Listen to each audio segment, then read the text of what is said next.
السلام علیکم ورحمۃ اللہ وبرکاتہ۔ الحمدللہ وحدہ والصلاة والسلام علی من لا نبی بعدہ وبعد۔ برادران اسلام، آج ہم زبان کی حفاظت کے مزید دو فائدے احادیث صحیحہ کی روشنی میں بیان کریں گے کہ جن میں سے پہلا فائدہ یہ ہے کہ زبان کی حفاظت کی وجہ سے تمام اعضاء انسانی کی درستگی ہوتی ہے، کہ جب ایک انسان اپنی زبان کی حفاظت کرتا ہے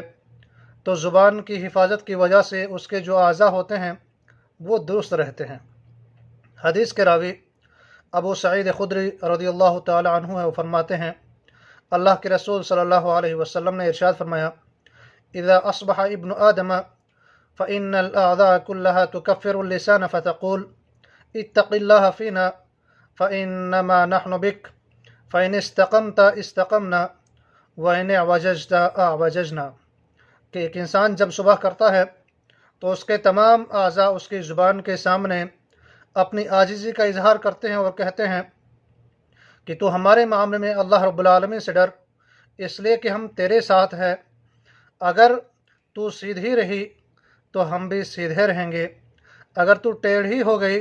تو ہم بھی ٹیڑھے ہو جائیں گے۔ یہ حدیث سنن ترمذی کے اندر ہے، ابواب الزہد باب ما جاء فی حفظ اللسان، حدیث نمبر 2407۔ اس کے بعد جو دوسرا فائدہ ہے وہ یہ ہے کہ جب ایک انسان اپنے زبان کی حفاظت کرتا ہے تو اپنے زبان کی حفاظت کی وجہ سے اس کا ایمان کی درستگی ہوتی ہے، اس کا ایمان درست ہوتا ہے۔ حدیث کے راوی خادم رسول انس ابن مالک رضی اللہ تعالی عنہ ہے، وہ فرماتے ہیں اللہ کے رسول صلی اللہ علیہ وسلم نے ارشاد فرمایا، لا يستقیم ایمان عبد حتی یستقیم قلبہ ولا یستقیم قلبہ حتی یستقیم لسانہ، کہ انسان جو ہے